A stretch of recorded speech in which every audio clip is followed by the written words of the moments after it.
자, 이제 그 부동산 거래 신고 등에 관한 법령 주요 골자를 한번 보죠. 이거는 6개 정도 비중을 갖고 있는데 이 부분을 여러분들이 좀 어려워하셔요. 그래서 여러분들 지금 갖고 계신 교재는 부동산 거래 신고 등의 법령이 370 지금 사서부터 나오네요. 374조. 부동산 거래 신고 등에 관한 법령이에요. 그래갖고 부동산 거래 신고제, 그래갖고 부동산 거래 신고법에 이제 총칙이 나와 있는데 이거 그냥 넘어가고요. 한 장을 넘기면 376쪽에 부동산 거래 신고제가 나오죠. 이게 이제 실거래가 신고제예요. 그래서 부동산 거래 신고제가 매매를 하게 되면 부동산 거래 신고하게 돼 있거든요. 그래갖고 그 2006년도에 노무현 대통령이 이걸 도입을 했어요. 그래가지고 우리 부동산 이 부동산 시장에 거의 메가톤급의 효과를 가져왔습니다. 그러니까 그동안은 부동산 거래가 굉장히 불투명했거든요. 그러니까 실거래가가 노출이 안 됐기 때문에 이른바 이제 과표 같은 걸로 이제 세금을 냈었는데 부동산 거래 신고제가 도입되면서 실거래가가 모두 노출된 거예요. 그래갖고 취득세, 양도소득세 이런 것들이 기본적으로 전부 다 실거래가로 부과됩니다. 그래가지고 2006년도에 이 제도를 딱 도입을 하면서 부동산 거래 신고제를 도입을 하면서 그 해에만 세수가 무려 13조가 더 거쳤어요. 이 제도 하나로. 그래서 노무현 대통령의 이 공적에 대해서는 역사가 나중에 후일 평가하겠지만 제가 생각하기에는 이건 노무현 대통령의 공적으로 평가될 거예요. 이 제도는. 그러니까 부동산 시장에 그만큼 영향이 미치는 게 컸습니다. 이게. 그래서 이 제도를 우리 실무 가면은 바로 해야 되거든요. 그래서 이 제도를 누구보다 잘 알고 있어야 됩니다. 그래서 이제 이 부동산 거래 신고제는 어떤 계약을 했을 때 부동산 거래 신고하느냐 이 부분 이제 감을 잡아 두시는데 일단 부동산 거래 신고 대상 계약은 매매 하나입니다. 매매 계약이었을 때. 그럼 매매 계약이라는 얘기 요거만 신고 대상이 되고 있으니까 교환을 했거든요. 이건 소개하지 말라고 했는데 교환 계약 대상 아니죠. 그러면 증여를 했다 대상이 아니에요. 그 다음에 또 임대차 계약입니다. 저당권 설정 계약이다. 주택임대차 계약을 제외하고는 임대차 계약도 신고 대상이 아니죠. 경매로 낙찰을 받았다? 역시 대상이 아닙니다. 오직 주거나 사나 부동산 거래 신고는 매매 하나다. 일단 이렇게 되고요. 물건은 4가지라고 기억합니다. 물건은 4가지라는 게 토지, 건물, 분양권, 입주권에 매매를 했다. 그럼 거래 신고 하셔야 됩니다. 그럼 우리가 중개대상물 중에 임목이 있고 공장재단, 광업재단이 있다고 그랬죠. 그러면 이것은 매매를 했다 하더라도 부동산 거래 신고 대상이 아니란 얘기예요. 토지 건물만 일단 대상이에요. 그럼 토지 건물에 대해서는 면적을 따지지 않고요. 지분 거래 다 포함입니다. 토지 건물 매매를 했어요. 다 부동산 거래 신고 하셔야 됩니다. 그 다음에 이제 분양권이 있고 입주권이 있는데 우리가 이제 아파트 분양권은 많이 들어봤는데 이 분양권이라는 것은 토지 건축물에 대한 이 공급 계약이에요. 공급 계약을 통하여 부동산을 공급한 자로 선정된 지위. 그러니까 그냥 가볍게 아파트 분양권이라든가 상가 분양권이라든가 오피 분양권이라든가 또는 토지 분양권이었다. 모두 거래 신고 들어가셔야 됩니다. 그래서 분양권을 전매하게 되면 부동산 거래 신고 하셔야 되고요. 그 다음에 이제 입주권이도 대상이에요. 그럼 입주권은 여러분들이 공법 시간에 도시 및 주거환경 정비법을 공부해요. 그 다음에 빈집 및 소규모주택 정비에 관한 특례법이 있는데 이 법은 여러분들 공부 안 하지만 정비법에 따라서 관리처분계 인가를 받았거나 빈집법에 따라서 사업시행계 인가를 받았다. 그러면 관리처분계 인가라는가 요거는 이제 여러분들이 공법 시간에 공부하는데 관리처분계획 인가 떨어진다. 그러니까 재개발 단지예요. 그래갖고 관리처분이 딱 떨어지면은 자기가 들어갈 집이 어느 정도 정해집니다. 그래가지고 그에 따른 입주권을 얘기해요. 그러니까 정비법에 따른 입주권이라든가 빈집법에 따른 입주권을 만약에 거래를 했다. 물론 우리 수도권 지역은 이 거래가 불가하죠. 불가한데 이게 거래가 가능한 것이었다면 만약에 거래했다. 분양권도 마찬가지예요. 거래가 가능한 것이 됩니다. 그걸 매매를 하게 되면 거래 신고 하셔야 돼요. 일단. 그리고 이제 또 하나가 뭐냐면 최초의 공급 계약 있죠. 그러니까 최초로 분양을 받는 거예요. 이것은 거래 신고 들어가셔야 됩니다. 그러니까 8개 법에 따른 토지 건물에 대한 공급 계약인데 택지개발 촉진법이 있어요. 그다음에 주택법이 있죠. 여러분들은 공법 시간에 공부하고 그다음에 건축물의 분양에 관한 법률이 있습니다. 그리고 공공주택특별법이 있고 도시개발법, 도시및 주거환경정비법, 이것도 여러분들이 공법 시간에 공부하고요. 산업입지 및 개발에 관한 법률이 있고요. 다음에 빈집 및 소규모주택 정비에 관한 특례법, 이 8개 법에 따른 공급계약을 했어요. 토지건물에 공급계약을 하면 거래신고하셔야 돼요. 그러니까 이게 그러니까 최초의 분양을 받은 거예요. 예를 들어서 아파트를 내가 분양을 받는다. 그러면 내가 당첨이 돼갖고 분양계약을 했지 않습니까? 그러면 분양계약을 하게 되면 부동산 거래신고 하셔야 됩니다. 근데 여기 아파트 분양 받아보신 분 계실지 모르겠는데 내가 아파트 분양을 받았는데 부동산 거래신고 하신 적이 없을 거예요. 기억이 없을 겁니다. 왜 그랬냐면요. 분양하는 쪽에서 일괄, 단체적으로 싹 들어가요. 같이. 그리고 여러분들은 서명만 해준 거예요. 서류에다 서명을 해드렸고 그래서 그쪽에서 일괄적으로 한꺼번에 쫙 들어갔습니다. 그러니까 내가 한 기억이 없는 거예요. 이게. 그러니까 최초의 분양계약은 부동산 거래신고 하는 거다. 그리고 이 분양권을 전매했다? 그래도 부동산 거래신고 또 해야 돼요. 뭔 말인지 아시죠? 내가 아파트 분양권 당첨이 됐거든요. 아파트에 당첨이 돼가지고 내가 분양계약을 했다? 그럼 그 거래신고 해야 되고 이 분양권을 내가 전매를 했다? 그럼 전매하게 되면 또 거래신고 하셔야 됩니다. 뭔 말인지 아셨죠? 그러니까 일단 기억은 부동산 거래 신고 대상 계약은 오직 계약이 뭐다? 매매고 공급계약도 사실은 매매예요. 최초의 분양계약이고 그 다음에 물건은 4가지다. 토지, 건물, 분양권, 입주권 매매했다. 그러면 이제 거래신고 하는 거예요. 이게. 그렇게 이해를 해두시고요. 그럼 상가를 매매했어요. 부동산 거래 신고 해야 돼, 안 해야 돼? 상가 매매했어요. 해야 돼, 안 해야 돼? 아, 건물이잖아요. 상가는 건물이죠? 해야 되죠? 오피스텔 매매했어요.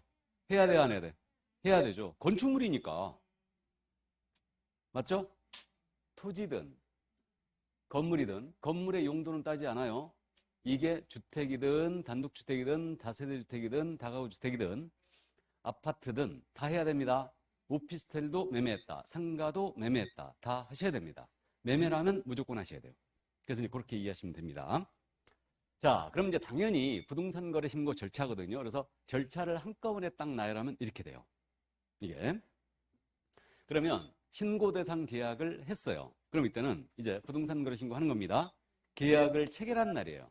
그럼 계약을 체결한 날이 있고 잔금일이 있겠죠. 그럼 체결한 날로부터 들어갑니다. 체결한 날로부터 30일 내 부동산 거래 신고 들어가셔야 됩니다. 계약을 체결한 날이에요. 그러니까 계약서를 쓴 날로부터 30일 내 부동산 거래 신고해야 됩니다. 이게요. 보수 정권 시절에는 60일로 늘렸죠. 최초의 노무현 대통령이 만들 때는 30일로 했었어요. 근데 30일로 했었는데 너무 짧았죠. 너무 짧다 그래갖고 우리가 너무 짧다 그래갖고 보수 정권, 이명박 정권이라든가 박근혜 전 대통령 이 시절에는 60일로 늘렸어요. 늘렸다가 문재인 대통령 들어섰죠. 노무현 대통령의 바통을 이어받았잖아요. 다시 30일로 복귀. 그래갖고요. 노무현 대통령 시절에 우리 부동산에 대한 규제를 가장 많이 했던 시기가 그때였는데 문재인 대통령은 더 했습니다. 그래갖고 어쨌든 30일로 다시 줄였어요. 그러니까 30일에 부동산 거래 신고합니다. 그럼 어디다 해야 되느냐 문제가 있겠죠? 이거는 부동산 소재지를 관할하는 시, 군, 구청장한테 합니다. 부동산 소재지, 그러니까 토지 건물 소재지 관할 시, 군, 구청장. 이 자를 뭐라고 하냐면 신고관청이라 부릅니다. 이 자리에 들어가는데 그러면 매수인, 사는 자의 주소지, 소재지 관할 시, 군, 구청장이 아닙니다. 우리 과목에서는요, 주소지가 한 번도 안 나와요. 그러니까 부동산 소재지 관할 시, 군, 구청장이다. 그럼 예를 들어서 갑과 을이 부동산에 대한 매매를 했는데 을의 주소지가 인천광역시 서구였어요. 근데 이 토지에 대한 거래였거든요. 이 토지의 소재지는 경기도 광명시에 있었어요. 그럼 부동산 거래 신고 누구한테 해야 돼요? 광명시장한테. 서구청장한테 하는 거 아니에요? 광명시장에게 합니다. 그래서 부동산 소재지 시군 구청장이 한다. 그럼 신고는 누가 해야 되느냐? 이게 신고 의무자에 대한 사항인데 신고 의무자는 갑과 을이 쌍방 직거래했습니다. 중개업소를 안 통했다는 얘기죠. 안 통하고 직접 매매를 하게 되면 이때는 거래 당사자가 공동으로 신고하셔야 됩니다. 당사자가 공동으로 해줘야 돼요. 공동으로. 그 다음에 중개거래였어요. 중개사무소에서 토지 건물에 대한 매매를 중개했습니다. 그럼 중개거래인 경우는 누가 신고해야 되느냐? 우리 개공한테 신고해야 됩니다. 개공은 개업공사를 얘기하죠. 그러니까 개업공사가 신고하셔야 돼요. 그래서 이때는 당사자에게는 아예 신고 의무가 없어요. 아예 없습니다. 안 해버리면 500만 원 이하의 과태료, 허위 신고했다 취득가액의 100분의 5 이하의 과태료, 5% 이하의 과태료. 그러니까 중개거래인 경우는 개공이 신고를 해줘야 된다. 만약에 공동 중개했다, 그럼 공동으로 개공이 신고 들어가야 돼요. 예, 그래서 이 점 이해를 해두시고요. 자, 그럼 이제 어떤 사항을 신고하느냐? 신고서를 써가지고 이제 내는 겁니다. 내는 건데 신고 들어갔지 않습니까? 그럼 내용을 확인한 다음에 신고 필증을 지체 없이 발급해줘요. 그럼 신고 필증이 발급이 되면요, 이걸 이전 듣기 할 때 이 신고 필증을 첨부하게 돼 있어요. 이렇게. 이 신고 필증이 없으면요, 이전 듣기가 안 돼요. 그래갖고 이걸 첨부하게 돼 있는데, 이때 신고 필증이 발급되면 계약서의 검인을 받은 것으로 간주해요. 검인을 받은 것으로 본다 이랬죠. 그럼 이 계약서의 검인 제도가 뭐냐면 부동산 등기 특별주주법에 있는 내용인데, 세금을 추적하기 위해서, 탈세 방지를 위해서 계약서 원본에다가 검인하고 찍힌 도장 하나 받아와야 되거든요.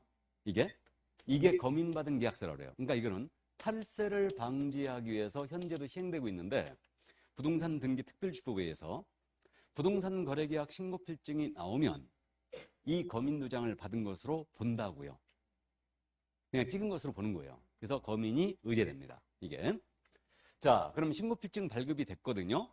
근데 신고를 해갖고 신고필증까지 다 나왔는데, 그래갖고 요즘은 전자문서로 신고하는 거 많거든요. 인터넷으로 하는 거예요. 전자신고 많이 하고요. 아니면 여기 광명시를 출두하여 방문신고하는 방식이 인정되고 있거든요. 둘 다 되는데 방문신고하든 전자신고하든 관계없어요. 지금 전자문서로 신고 들어갔잖아요. 인터넷으로 들어간 거예요. 부동산 거래관리 시스템에 접속해갖고 전자신고해버리면요, 5분만 해도 신고필증이 나와버려요. 그러면 신고필증 다 나왔는데 이 신고한 계약이 깨졌잖아요. 해제가 돼버리면 30일 내에 다시 해제 신고하셔야 됩니다. 이 계약 깨졌다 하고 해제 신고를 다시 하게 돼 있어요. 이게 다시 하게 돼 있고, 그러면 이제 신고 들어갔지 않습니까? 그러면 광명시 토지에 대하여 10억에 거래했다고 신고한 거예요. 지금 광명시한테 신고 들어갔습니다. 그러면 신고필증을 내주고요, 검증을 하게 돼 있어요. 검증을. 그래갖고 검증이 뭐냐면 10억이 적정한지 여부를 체크한다는 얘기예요. 그러면 비교 가격 데이터가 있어야 되죠. 적정 여부를 체크해야 되니까. 그럼 비교 가격 데이터가 어디 들어가 있냐면 검증 시스템이 있어요. 이 검증 시스템을 현재 국토부 장관이 운영을 하고 있고요. 여기 신고관청이 접속을 해요. 검증 시스템에 접속을 해갖고 가격을 딱 집어넣는 거예요. 10억을 딱 집어넣으면 적정, 부적정, 판정 불가, 판정 보류, 이런 식으로 결과가 딱 떨어집니다. 그러면 이 검증 결과 떨어졌잖아요. 이것을 세무서장에게 통보하게 돼 있어요. 그럼 세무서장 통보하는 이유는 짐작 딱 되시죠? 부적정 결과가 떨어졌거든요. 그럼 이걸 세무서장 통보해줬어요. 그럼 세무조사 들어갈 수 있다는 얘기지. 세무조사 들어갈 수 있어요. 이게. 그래서 검증책에 들어있는 가격이 얼마인지 알면은 참 좋겠죠. 근데 이거는 상급 비밀로 되어 있습니다. 그래서 지금 전국적으로 아파트는요, 거의 시스템이 완료가 돼 있어요. 그래서 우리 서구의 아파트 몇 평짜리 거래했다. 그래갖고 예를 들어서 서구의 아파트, 예를 들어서 뭐 8억에 거래했다. 그러면 신고 들어가면요, 검시 시스템에 접속해가지고 8억 딱 집어넣잖아요. 그럼 적정, 부적정 딱 떨어져요, 이게. 그래갖고 그 결과를 세무사한테 통보해주면 세무사는 이제 과세 자료로 활용할 수 있다 그랬는데, 이거는 세무조사 들어갈 수 있다는 얘기예요. 그 다음에 이런 검증과는 별도로 금액이 의심스러운 거예요. 그럼 조사 들어갈 수 있어요. 조사를 들어갈 수 있는데, 이때 조사는 신고관청이나 국토부 장관이 직접 할 수도 있습니다. 그리고 위법 사실 확인되면 관계기관에다가 고발 통보해버릴 수 있고요. 그다음에 조사했지 않습니까? 이 결과를 신고관청은 시도의사에게 보고하게 돼 있어요. 그다음에 시도의사는 이걸 쫙 모아가지고 조사 결과를 다시 국토부 장관에게 월 1회는 보고하게 돼 있습니다. 그래갖고 이런 시스템으로 움직여요. 그래갖고 초창기에 있지 않습니까? 부동산 거래 신고한 거 있잖아요. 이게 전부 다 지금 세무서로 통보된다는 얘기죠. 아주 세무서는 땡 잡았어요. 가만히 앉아있어도 다 자료가 들어오는 거예요. 그냥 다. 그래갖고 2006년도에 이게 도입이 돼가지고, 이게 이 자료가 세무서로 통보되는 걸 우리 개공들이 몰랐어요.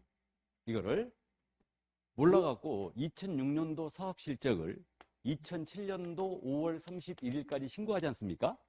종합소득세 신고 아시죠? 종합소득세 신고를 하는데, 종소세 신고를 해야 되는데, 그때 개공들 세금 엄청 추징당했습니다. 왜 그랬냐면 보세요. 2006년도 사업 실적을 2007년도 5월 30일까지 신고 들어가는데 요 개공께서 내가 2006년도 사업 실적이 3천만 원이다라고 신고 들어가. 소득 신고를 3천만 원에 딱 들어간 거야. 들어갔는데 세무서에서 딱 자료를 봤더니 이 개공이 부동산 거래 신고한 게 2006년도에 부동산 거래 신고한 것만 해도 20건이야. 20건인데 여기다가 엄청 많이 한 거예요. 이 정도면 매매인데 지금. 그죠? 그래갖고 건당 중개보수를 거꾸로 역산을 해봤더니 평균적으로 건당 200만 원 되는 거야. 그럼 요것만 해도 얼마예요? 4천만 원이에요. 수입이. 그래가지고 통지서 날라왔지. 야, 네가 부동산 거래 신고한 거 20건이고 이거 건당 계산해봤더니 평균 200만 원인데 왜 소득 신고를 3천만 원 했느냐? 소명해라. 소명 어떻게 해? 못하지. 그래갖고 내가 아는 중개업소, 그 중개업소는요, 소득세만 1,000만 원 추징당했다니까? 소득세를 1,000만 원 추징당했어. 그러니까 이런 자료를 다 통보합니다. 그러니까 실무에서 있잖아요. 매매한 거 있죠. 매매한 거는 무조건 자료 다 신고 들어가야 됩니다. 무조건 들어가야 돼요. 매매한 거는 다 들어가야 됩니다. 그러니까 이건 다 잡히게 돼 있어요. 이게. 그래서 현재 이렇게 시스템이 운영되고 있어요. 이게 바로 부동산 거래 신고였고, 그럼 만약에 신고한 계약이 잘못돼 있다. 그러면 정정할 수 있겠죠? 신고한 내용이 잘못되면 정정 신청되고요. 그 다음에 신고를 했는데 만약에 후일 이게 변경이 된 거야. 가격 같은 게 변경이 됐어요. 그럼 잔금 지급일이 바뀌었다. 그럼 변경 신고도 할 수 있겠죠? 그래서 이렇게 이제 정정 신청, 변경 신고 제도가 또 있어요. 그래서 이게 바로 이제 부동산 거래 신고의 전체적인 줄기예요. 이게. 그래서 뭐 크게 어렵지 않죠? 그럼 부동산 거래 신고는 매매 계약의 하나고 계약을 체결한 날로부터 며칠 내에 신고해야 한다고? 30일 내에. 그 다음에 이제 중개업소에서 거래했다면 누가 신고해야 된다고요? 개공이. 개공사가 해줘야 되고, 다음에 쌍방이 직거래했다면 당사자가 공동으로 신고하는 거예요. 여기까지는 이제 염두에 두세요. 일단. 자, 이게 이제 부동산 거래 신고였고, 그 다음에 이제 작년에 들어온 주택임대차 계약 신고가 있죠. 이게.